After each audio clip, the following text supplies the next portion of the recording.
So guys, আসসালামু আলাইকুম রহমতুল্লাহ। এই যে দেখেন চট্টগ্রাম অলংকার লাবণী পয়েন্টে এই রোড থেকে টানেল গেছে।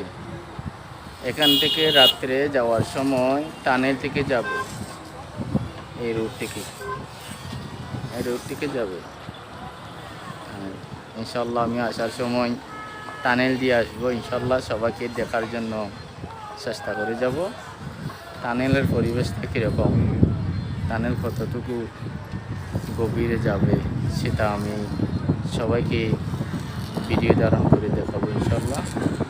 তারপরে দেখুন, আর এটা হচ্ছে অলংকারের একটা ওভারব্রিজ দিয়েছে। ওভারব্রিজ থেকে একদম সাগর ফেরি আসবে। আর এটা হচ্ছে এই যে চট্টগ্রাম। দেখুন পরিবেশটা কেমন হয়।